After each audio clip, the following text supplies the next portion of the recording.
শরতের কোনো এক রোদেলা দুপুরে যখন অলস ঘাস ফড়িংটি খেলাধুলা করতে থাকে, ঠিক তখনই একটি পরিশ্রমী পিঁপড়া পরিশ্রম করে কাজ করতে থাকে এবং শীতের জন্য খাবার যোগান দিতে থাকে।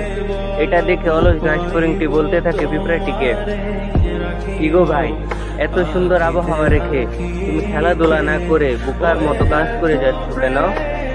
উত্তরে পিঁপড়াটি বলে, ভাই, সামনে তো শীতকাল, খাবারের অভাব হবে, তখন আমরা খাবার কোথায় পাবো? এটা শুনে ঘাস ফড়িংটি বলে, ভাই, ওই সময়টা ওই সময় দেখা যাবে, চলো আমরা খেলাধুলা করতে থাকি। পিঁপড়াটি উত্তর দিয়ে বলে, না ভাই, তোমার কাজ তুমি করো, আমার কাজ আমি করি।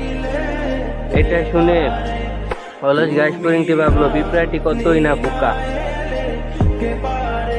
দেখতে দেখতে শীতকাল চলে এলো, সূর্যের আলো কমে গেল, চারদিকে কুয়াশায় ভরে গেল, কোথাও কোনো খাবার নেই। ঘাস ফড়িংটি চারদিকে খাবার খুঁজতে থাকে। খুঁজতে খুঁজতে সে এক সময় পিঁপড়ার বাসায় গিয়ে পৌঁছায়। পিঁপড়াকে গিয়ে আর্তনাদ করে বলতে থাকে, ভাই, আমাকে কিছু খাবার দাও, আমি খুবই ক্ষুধার্ত। পিঁপড়াটি তখন তাকে উত্তর দেয়, কি গো ভাই, ওই সময় তো তুমি তোমার খাবার মজুত করোনি, আমি তো ঠিকই আমার খাবার মজুত করে ফেলেছি।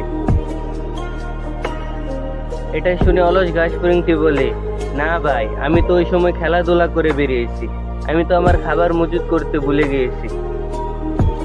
তখন পিঁপড়াটি তাকে উত্তর দেয় যে, তবে এখন খেলাধুলা করেই বেরাও, আমার কাছে কোনো খাবার নেই।